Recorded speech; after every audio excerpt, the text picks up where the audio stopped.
Hello everyone. Literature portion से हमारा in chapter 1 introduction of न्याय वो हमारा कंप्लीट हो चुका था एंड 4 इंट्रोडक्शन ऑफ लिटरेचर वो पोर्शन भी हमारा हो गया है।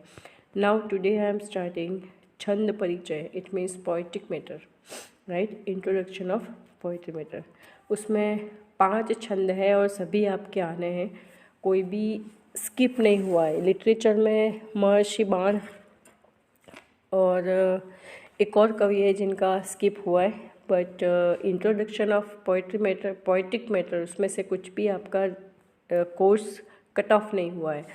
आर्या, शिखरिणी, वंशस्थ, वसंतिल का एंड शार्दुल विक्रीतम, ये 5 ही छंद आपके आने वाले हैं, राइट। तो आपको उसमें क्या लिखना है वो मैं आपको बता देती हूँ। सपोज़ अगर आपका आर्या छंद आता है तो आपको 5 छंद के जो एग्जाम्पल है, जो उसका लक्षण है, वो उसको जो इसका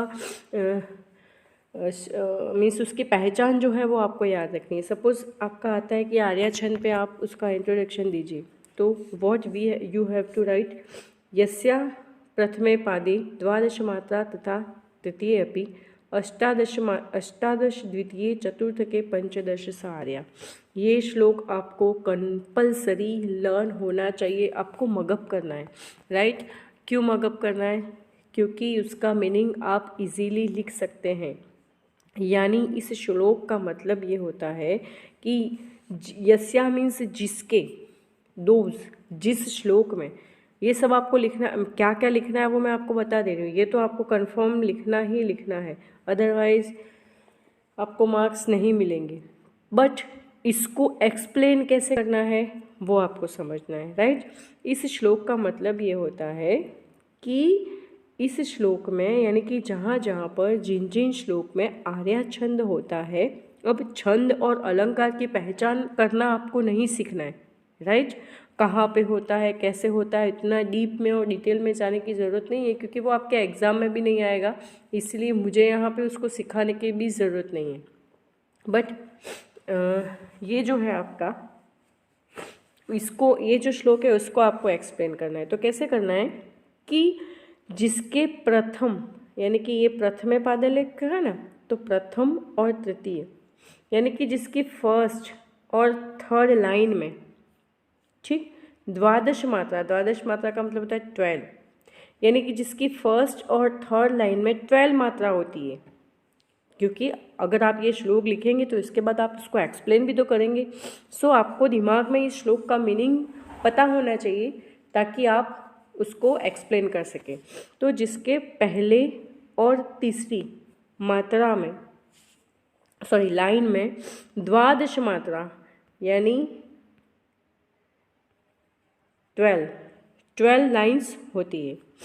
18 द्वितीय चतुर्थ के 15 आर्या, और दूसरे 18 यानी ये जो द्वितीय दे रखा है ना, तो एक मिनट, यानी कि दूसरी जो लाइन है, द्वितीय इट मीन्स दूसरी जो लाइन है उसमें ये 18 मीन्स 18 मात्राएं होती है, राइट। एंड ये है चतुर्थ, इट मीन्स फोर्थ लाइन में 15, इट मीन्स 15 मात्राएं होती है, राइट। तो आपको इतना ही लिखना है। आगे उसमें एग्जाम्पल्स दे रखे हैं, वो कोई भी एग्जाम्पल्स, ये सपोज यहाँ पे ये सब एग्जाम्पल्स दे रखे हैं, आगे बहुत कुछ दे रखा है, उतना सारा आपको लिखने की ज़रूरत नहीं है, बिकॉज ये जो कंटेंट होता है वो आपका कितने मार्क्स का होता है वो मैं बता देती हूँ, ताकि आपको क्लियर हो जाए कि आपको किस वे में, किस मेथड से लिखना है, ताकि आपको अननेसेसरी लर्न ना करना पड़े और आपकी जहाँ आपको मेहनत करने की ज़रूरत है वहाँ पे आप फोकस कर सको, ना कि दूसरे किसी कंटेंट पे। तो ये जो है, यानी आपका चैप्टर 3 एंड 2 एंड 3 दोनों मिला के आपके आने हैं 8 मार्क्स के। इट मीन्स 2 मार्क का कंटेंट होगा। दो छंद आपके आएंगे 2 मार्क्स के, और 2 अलंकार आएंगे वो 2 मार्क्स के। तो 2 मार्क्स के कंटेंट के लिए इतना इनफ है जितना मैं आपको अभी बता रही हूँ, राइट। सो आपको क्या करना है, सिर्फ अगर आर्या छंद आता है तो ये लिखना है, यस्या प्रथमे पादे 12 मात्रा तथा तृतीय अपि अष्टादश द्वितीय चतुर्थके पंचदश सार्या। राइट, इतना श्लोक आपको लर्न कर देना है। देन उसको एक्सप्लेन इस तरह से करना है। It means when there are 12 mantras in first and the third quarter of stanza and 15 mantras in the second and the fourth quarter of a stanza, the mantra is Arya। आप अपनी language में भी लिख सकते हैं। मैंने आपको एक्सप्लेन किया यहाँ पर कि first and third in line में कितनी मात्रा होती है, 12। ये है फर्स्ट, ये है थर्ड। फर्स्ट और थर्ड लाइन में होती है 12 मात्राएं। राइट, यहाँ पे ये द्वितीय के हैं, यानी दूसरी जो लाइन होती है उसमें मात्रा कितनी होती है, 18। It means 18। एंड फोर्थ जो लाइन है उसमें कितनी मात्राएं होती है, तो यहाँ पे दे रखा है 15। बस आपको यही चीज़ लर्न करनी है और इसी को आपको एक्सप्लेन करना है। तो ये हो गया हमारा आर्य छंद। आगे ये जो एग्जाम्पल्स दे रखे हैं, उसके श्लोक दे रखे हैं, उसका डिटेल, वो सब कुछ आपको लिखने की ज़रूरत बिल्कुल भी नहीं है। राइट, अब है शिखरिणी छंद। तो शिखरिणी छंद का, जैसे आर्य छंद का जो लक्षण है, वो उसका जो श्लोक है वो 2 लाइन में, लेकिन इसका एक ही लाइन में ख़त्म हो जाता है। तो आपको इतना ही याद रखना है, रसे रुद्रे छिन्ना यमन सबला ग शिखरिणी। इतनी लाइन आपको, इतनी ही लाइन आपको याद रखनी है।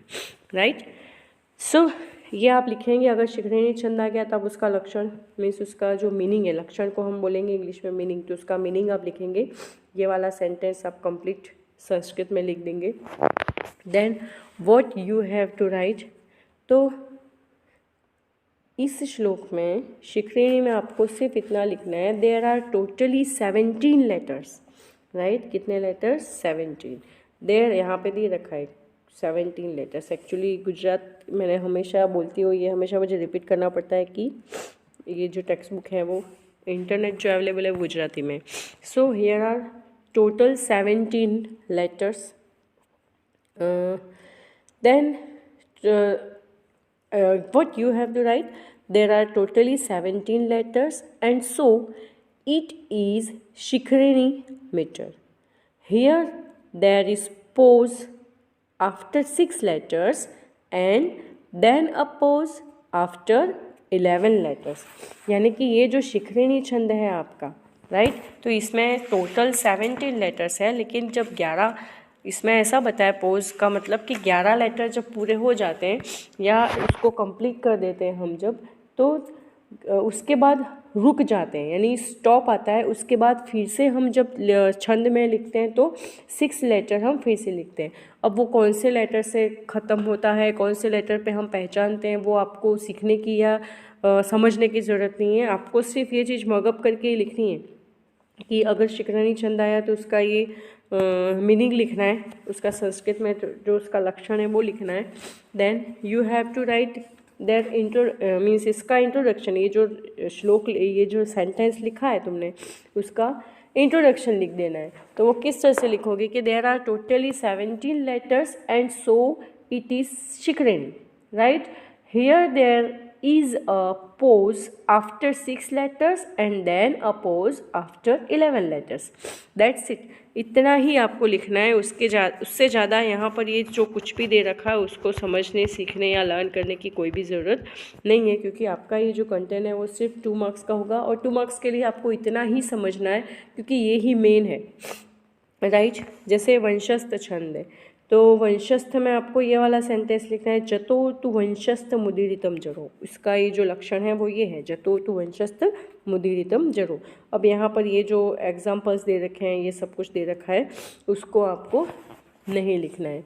राइट, तो उसमें आपको लिखना क्या है वो मैं बता दूँगी। उसमें आपको सिर्फ इतना लिखना है, ये सेंटेंस और ये सेंटेंस, जिसको इस तरह से आप लिखोगे कि it means there is vanshastha meter of the words in which in every quarter there are 12 letters and they are set and set। यहाँ पे जगह जगह दे रखा है, उसको यहाँ पे है सेट सेट सेट। बस इतना ही आपको लिखना है। राइट। देन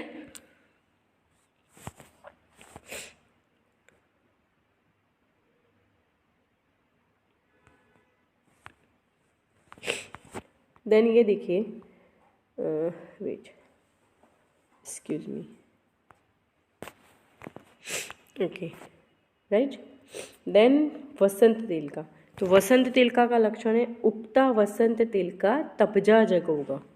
ये सेंटेंस आपको लिखना है। Then no need to write this, ये श्लोक लिखने की ज़रूरत नहीं है, बस इसका ये जो मीनिंग है यहाँ तक उसका एक्सप्लेनेशन जो किया है ना कि उसका मीनिंग क्या होता है, वही चीज़ आपको समझने की यहाँ पे ज़रूरत है। तो जतो तो वसंत तिलका, सॉरी, उगता वसंत तिलका तपजो जगोगा, इट मीन्स, अब इसका जो श्लोक है उसका मीनिंग यहाँ पर उस मीन्स उसके श्लोक में कितने लेटर है, कितने अक्षर हैं, वो इस जगह पर दे रखा है, right. So what you have to write, there are 14 letters in every quarter of this shloka, right. क्या लिखोगे आप, there are 14 letters in every quarter of this shloka, those 14 letters make 3 triads and the rest of letters are long, यानी कि वो हर 3 letter के बाद में 14 letters है टोटल, राइट, लेकिन हर 3 लेटर के बाद में गैप होता है और उसके बाद हर 2-2 लेटर के बीच में गैप होता है। तो वसंत तिलका में आपको इतना ही लिखना है। Then last 5th number shardul vikritam, तो इसका ये जो लक्षण है वो ये है, सूर्याश्वरे एदि मह सजो सतत गा शार्दुल विक्रीतमम। ओके, ये आपने लिख दिया। संस्कृत वाला सेंटेंस जो है स्टूडेंट्स वो लिखना बिल्कुल भी मत भूलिएगा, क्योंकि वही मेन है, वही इम्पोर्टेंट है। अगर इतना भी लिख दोगे तो आपका 1 मार्क्स तो आपको फिक्स है कि आपको मिलेगा ही सही। देन ये लिखना है उसके बाद में कि इन एवरी क्वार्टर इन दिस श्लोक there are 19 letters, right? In every quarter in this shlok there are 19 letters. They make 6 trites and the last letter remains independent and that is long, right? तो बस इतना ही आपको learn करना है, इतना ही समझना है और इतना ही लिखना है, चाहे आप उसको मगअप करें या अपने आइडिया से लिखें। बट आपको उसमें जो एक्सप्लेनेशन के तौर पे यहाँ पे ये जो बड़े बड़े श्लोक्स दे रखे हैं, हर जगह पर ये दे रखे हैं, फिर श्लोक का ट्रांसलेशन किया है, श्लोक का मीनिंग लिखा है, वो सब कुछ आपको लिखने की ज़रूरत ही नहीं है। ओके, आई होप आपको ये पोएट्रिक मैटर वाला कंटेंट समझ में आया होगा। अगर नहीं आया है तो आप इसको फिर से पढ़ लेंगे, right. So thank you very much students.